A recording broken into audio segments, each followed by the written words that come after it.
हो गई है, अब तक चाय नहीं लेकर आई बहू। अभी ये भी नहीं पता कि सोकर उठी भी है या नहीं। अभी बुलाती हूँ, देखती हूँ कहाँ गई। अरे बहू, सो रही है क्या अभी तक, जो चाय भी लेकर नहीं आई? अरे सुबह सुबह क्यों चिल्ला रही हो तुम? क्यों जी, आपको मेरा चिल्लाना तो बड़ा नजर आ गया। बहू का नहीं दिखा, अभी तक सो रही है वो। महारानी अभी तक नहीं उठी है।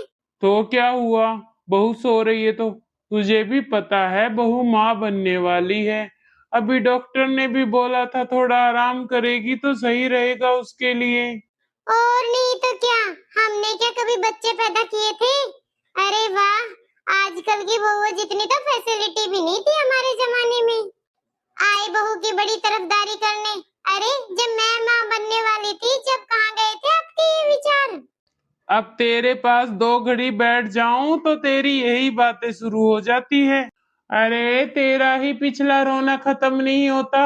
ठीक है, जा रहा हूं मैं बैठक में, मेरे लिए भी उधर ही चाय भिजवा देना। माँ जी, ये लीजिए आपकी चाय। अरे ये कोई चाय पीने का टाइम है? 6 बज चुके हैं, तुझे पता है ना 5:30 बजे मुझे चाय चाहिए तो चाहिए। ला दे। और थोड़ा टाइम से उठा कर, ये तेरी सेहत के लिए ही सही है। ऐसे आराम करेगी तो ऑपरेशन की नौबत आ जाएगी। फिर क्या करेगी?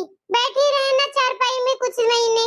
काम करेगी तो नॉर्मल डिलीवरी होगी, और नॉर्मल डिलीवरी तुझे नहीं पता है एक औरत के लिए कितनी सही होती है। माँ जी, मैं तो जल्दी उठना चाह रही थी, पता नहीं कैसी दवाई दी है, नींद ही नहीं खुली मेरी। बहू देख, ये डॉक्टर के हैं सारे ड्रामे, पैसे कमाने का धंधा खोल रखा है इन डॉक्टरों ने तो। मुझे देख ले, घर पर बच्चे पैदा किए थे, एकदम स्वस्थ। एक बार भी डॉक्टर के नहीं गई थी प्रेगनेंसी में। माँ जी, डॉक्टर के तो बस ये इसीलिए लेकर गए थे क्योंकि मेरे पेट में बहुत ज्यादा दर्द होता है। अरे ठीक है, अब चली गई सो चली गई, अब मत जाना डॉक्टर के। और हाँ, आज मेरी सहेली आएगी तो इसीलिए नाश्ते में कुछ अच्छा सा बना लेना। और हाँ, तेरे ससुर जी को भी चाय दे आना, बैठे हैं बैठक में। पापा जी, आपके लिए चाय। अरे काजल बहू, तूने क्यों तकलीफ की? बेटा तू आराम कर, तेरी तबीयत ठीक नहीं है। कोई बात नहीं पापा जी, माँ जी के लिए चाय लेकर आई थी तो उन्होंने कहा कि आप इधर हो तो आपको चाय दे दूं।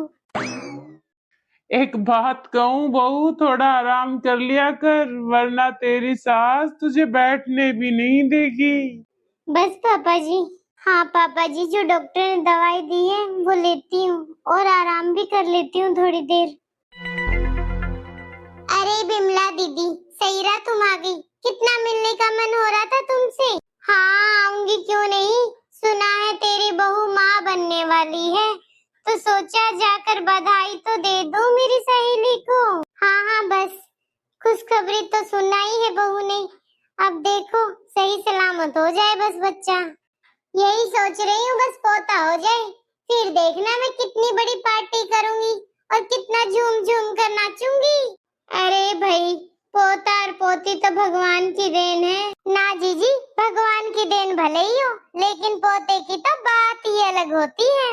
बिमला, मुझे तेरी खासियत पता है, तू तो पेट वाली को देखकर ही बता देगी कि इसके पेट में बच्चा क्या है, लड़का है या लड़की। अब ये तो मैं क्या ही बताऊं, अब तक जितनों का देखा है कभी गलत तो हुई नहीं हूँ मैं। हाँ तो देरी किस बात की, मेरी बहू को देखकर भी बता दे कि उसके पेट में क्या है, आने वाला बच्चा उसको बेटा होगा या बेटी। तुम रुको, अभी बुलाती हूँ मैं बहू को। बहू, जरा इधर तो आ। नमस्ते आंटी जी। खुश रहो बहू। और तुम्हारी तबीयत ठीक है? हाँ आंटी जी, बस डॉक्टर ने थोड़ी कमजोरी बताई है तो उसी के लिए दवाइयाँ दी हैं। ठीक है बहू, दवाइयाँ टाइम पर लेती रहना ताकि होने वाला बच्चा स्वस्थ रहे और तुम भी। ठीक है, जा बहू, जाकर तेरी आंटी के लिए भी चाय बनाना। ठीक है मम्मी जी। क्या लगता है बिमला, मेरी बहू के इस बार बेटा ही होगा ना? पोता तो मिल ही जाएगा मुझे, क्यों?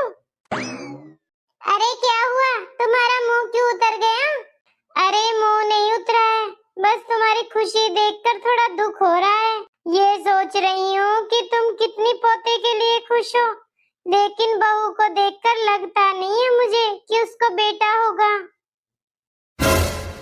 अरे बहू का पेट देखकर लगता है कि इस बार उसको बेटी होगी। कोई बात नहीं, पहला बच्चा बेटा हो या बेटी क्या ही फर्क पड़ता है, क्यों? फर्क तो बहुत पड़ता है, अब तुम्हें क्या ही बताऊं। इस बिमला ने भी कितनी बुरी खबर सुनाई है। अब देखना, इसे मैं चाय पिलाती हूँ। अरे बिमला, याद आया, कविता से भी मिलने जाना था ना तुझे, तो चल उधर ही चलते हैं दोनों। चल उसी के घर चाय पी लेंगे अब तो। हाँ हाँ ठीक है, जल्दी से बस ये हलवा बन जाए, फिर मैं तो आराम से बैठकर हलवा खाऊंगी। पता नहीं क्यों प्रेग्नेंट होने के बाद अलग अलग चीजें खाने का मन करता है। कभी मुझे हलवा बिल्कुल नहीं पसंद था, और आज देखो खुद से बनाकर खा रही हूँ। ये भी एक अच्छा अनुभव है मेरा। अरे बहू, क्या बना रही है? वो माँ जी बस हलवा खाने का मन था तो हलवा बना रही थी। मुझे तो लगता है बिमला की बात सच्ची हो जाएगी, इसको जरूर बेटी ही होगी इस बार। मुझे कुछ करना पड़ेगा। सुन बहू, इतना घी खाने की जरूरत नहीं है तुझे। अगर इतना घी खाएगी तो पेट में ही बच्चा बड़ा होकर निकलेगा। फिर मत बोलना कि हो गया मेरा ऑपरेशन। पर माँ जी, डॉक्टर ने ऐसा कुछ नहीं कहा, उल्टा ये और कहा है कि हेल्दी चीज खाऊं ताकि बच्चा अच्छा और स्वस्थ हो। बहू, तू मुझे मत सिखा कि क्या खाने से बच्चा हेल्दी होगा और नहीं। और इन डॉक्टरों की बात मैं ज्यादा नहीं मानती हूँ। और हाँ, ये हलवा बन जाए ना तो मेरे कमरे में ले आना। तू मत खा लेना, वरना पेट में ही बच्चे को पाल कर पैदा करेगी। ये माँ जी को क्या हो गया है? इतना क्यों डांट रही है मुझे? मेरा कितना मन है हलवा खाने का, और मैंने कितने मन से बनाया है, पर माँ जी है कि मुझे खाने ही नहीं दे रही। माँ जी को खूब अच्छे से पता है कि एक प्रेग्नेंट औरत का बार बार कुछ न कुछ अलग चीजें खाने का दिल करता है। पता नहीं क्या हो गया माँ जी को। माँ जी को ही दे देती हूँ सारा हलवा, वरना फिर से गुस्सा करेगी मुझ पर। क्या मेरी किस्मत में यही लिखा है, इस हालत में भी मुझे सिर्फ चटनी रोटी। हेलो। अरे काजल बेटा, कैसी है? तूने तो फोन भी नहीं किया, कहाँ बिजी रहती है आजकल? कहीं नहीं मम्मी, बस घर के काम में ही। अरे हाँ हाँ काजल, तो क्यों मुझे याद करेगी? अपनी सासू माँ को ही तो तू माँ मानने लगी है आजकल। और तेरी सासू माँ ने भी मुझे यही कहा था, बहू नहीं बेटी लेकर जा रही हूँ मैं तो। और सुन काजल, अभी तू प्रेग्नेंट है तो अपना ध्यान रखना बेटा।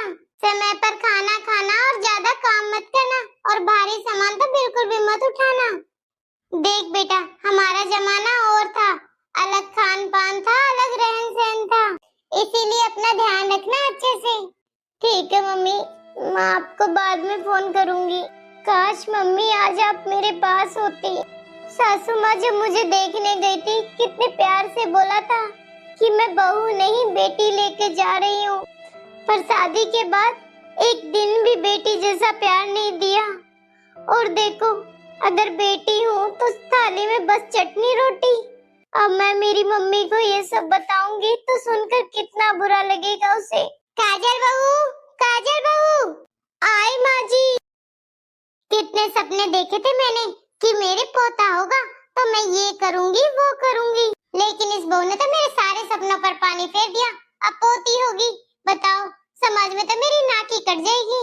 बहू बेटी पैदा करेगी तो आराम भी किस लिए करना? अरे बेटियां तो ऐसे ही हो जाती हैं, उन्हें आराम करने की क्या जरूरत है? हाँ माँ जी, बहू खाना खा रही थी या दाना चुग रही थी? अरे तूने छत का कमरा खोले हुए कितने दिन हो गए? छत पर जाकर देख कितनी धूल जमी है। जा छत पर सारी छत साफ कर देना बिल्कुल अच्छे से। पर माँ जी, डॉक्टर ने मुझे सीढ़ियों पर चढ़ने के लिए मना किया है। देख बहू, मुझे बार बार ये डॉक्टर की बातें मत बता। अरे कुछ नहीं होगा तेरे बच्चे को। अरे डिलीवरी आसानी से करानी है या नहीं तुझे? ऊपर नीचे काम करेगी ना तो तेरे लिए ही अच्छा है। जा सारी छत साफ कर देना और कपड़े भी छत पर ही धो लेना। पर माँ जी, मुझे मेरी तबीयत सच में ठीक नहीं लग रही। ये सब तो होता रहता है, इसकी चिंता मत कर। जा जल्दी से जो कहा है वो कर। और हाँ, आज बारिश का मौसम है तो मेरा पकोड़े खाने का मन है, चाय पकोड़े बना लेना थोड़ी देर में। जी माँ जी। पता नहीं कौन सा मनहूस दिन था जो मैंने ये बहू पसंद की। आते ही बेटी बेटी हाथ में दे देगी मुझे। एक बात बता भगवान, सारा दिन ही चिल्लाती रहती है। ओहो, आपको तो बस मैं चिल्लाती ही दिखती हूँ, कभी घर में कुछ काम करती हुई तो नहीं नजर आऊंगी। ये तो तूने बिल्कुल सही कहा। मुझे तो कभी तू काम करती नजर नहीं आती, और जब से बहू आई है तब से तो तूने प्लेट भी नहीं उठाई अपनी एकजुटी। हाँ हाँ, बस मेरा मजाक बना लो और अपनी बहू की तरफदारी करो तुम। अरे बहू को तो आए कुछ ही दिन हुए, पूरी जिंदगी इन्हीं हाथों की रोटी खाई है तुमने। देख, मैं ये कहना चाह रहा हूँ कि बहू से ज्यादा काम मत कराया कर, थोड़ा बहुत तू भी उसका हाथ बंटवा दिया कर काम करने में। बेचारी बहू सारा दिन लगी रहती है।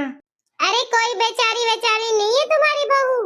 मेरी सहेली आई थी बिमला, और उसने बहू का पेट देखकर ही बता दिया कि इसको अब बेटी होगी।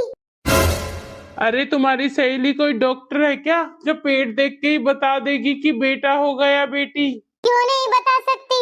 तुम्हें पता है, आज तक मेरी सहेली की कोई भी बात झूठी नहीं गई है। उसने जिसकी प्रेग्नेंट औरत का पेट देखा है, सबकी बात एकदम सही निकली उसकी। वो तो गर्भवती औरत का पेट देखकर बता देती है कि बेटा होगा या बेटी। तुम भी ना कैसे कैसे लफड़ों में पड़ जाती हो। सुन, मेरे सामने तो ये सब बातें कर ली है, बहू के सामने मत करना, बेचारी को कितना बुरा लगेगा। और हाँ, बहू के बेटा हो या बेटी, बहुत ख्याल रखना है बहू का, समझ गई तुम? जी तुम कैसी बात करते हो? अगर पोती ही होनी है तो क्या जरूरत है बहू का इतना ध्यान रखने की? भगवान, तुम समझती क्यों नहीं? ये बिल्कुल गलत सोच है तुम्हारी। बहू गर्भवती है, उसे आराम और देखभाल की जरूरत है। आप रहने दीजिए, मुझे अच्छी तरह पता है क्या करना है क्या नहीं, समझ गए? तो ये बात है, माँ जी इसीलिए मुझे परेशान कर रही थी, क्योंकि उनकी सहेली बेटी बताकर गई है मेरे पेट में। अरे बहू, माँ काजल को डॉक्टर ने आराम करने के लिए बोला था, और आपने उससे इतना काम करवाया। माँ काजल को डॉक्टर ने आराम करने के लिए बोला था, और आपने उससे इतना काम करवाया। डॉक्टर ने अब काजल को बेड से उठने के लिए बिल्कुल मना किया है। माँ, तुमने किस लिए काजल को इतना परेशान किया? बेटा, तेरी माँ क्या तुझे बताएगी? मैं बताता हूँ तेरी माँ ने ये सब किस लिए और क्यों किया है। इसको लगा कि बहू को बेटी पैदा होगी, और इसीलिए इसने ये सब किया। माँ, तुम्हें कैसे पता कि काजल को बेटा होगा या बेटी? तुमने कोई डॉक्टर से जांच करवाई थी? नहीं बेटा, मेरी जितनी भी सहेलियां हैं, सबकी बहुओं को पहला बच्चा बेटा ही हुआ है। मेरी सहेली बिमला, वो गर्भवती महिला का पेट देखकर बता देती है कि उसको क्या होगा, बेटा या बेटी। बस उसी ने मुझे बताया कि बहू को शायद बेटी होगी। लेकिन माँ, अगर बेटी होती तो तुम्हें क्या फर्क पड़ता? माँ, हमें सबसे पहले काजल की तबीयत देखनी चाहिए थी, ना कि बेटा और बेटी। हाँ, ये तुम बिल्कुल सही कह रहे हो बेटा। माँ, ये तो काजल है जो तुम्हारी बहू है, जिसके साथ तुमने ये सब किया। जरा सोचो, पूजा की सास अगर पूजा के साथ ये सब करेगी तो तुम्हें कैसे लगेगा? और नहीं तो क्या। अरे ये तो सोच कि हमारी बेटी के दो बेटी हुई हैं, और उसके ससुराल वाले उसे कितना प्यार करते हैं। और तुम्हारी किसी सहेली ने कह दिया कि बहू को लड़की होगी, तो बस तुमने बहू पर अत्याचार करने शुरू कर दिए। हाँ माँ, और तुम तो शादी से पहले कितने बार बोलती थी मैं बहू को बेटी बनाकर रखूंगी, बिल्कुल अपनी पूजा बेटी की तरह। और ये देखो क्या हालत कर दी है तुमने काजल की। हाँ बेटा, मुझे माफ कर दे, ये सारी मेरी ही गलती है। पोते की चाह में मैं बहू को परेशान करती रही। बेटा, मुझे मेरी गलती का एहसास हो गया है। आज मेरी गलती की वजह से बहू को कितनी तकलीफ हुई है। बेटा, मैं देखना बहू का कितना ख्याल रखूंगी। अब जब तक बच्चा हो नहीं जाता, बहू को बिल्कुल बेड पर बिठाकर एकदम उसकी सेवा करूंगी। ठीक है माँ, अब सेवा करती रहना, लेकिन जो होना था वो तो तुमने कर ही दिया। कर दी ना काजल की तबीयत खराब। जा रहा हूँ मैं डॉक्टर के पास, उसकी कुछ दवाइयां हैं वो लेने के लिए। ये सब मेरी ही गलती का नतीजा है जो बहू को ये हालत में आना पड़ा। बहू तो मुझे बताती रहती थी कि डॉक्टर ने उसे आराम करने के लिए बोला है, पर मैंने सोचा लड़की को पैदा होने में कुछ नहीं होता है, इसीलिए उसके आराम का एक बार भी नहीं सोचा मैंने। बस बस, अब जो गलती की है उसे जरा सुधारने की कोशिश करो, उस पर पछताने की बजाय।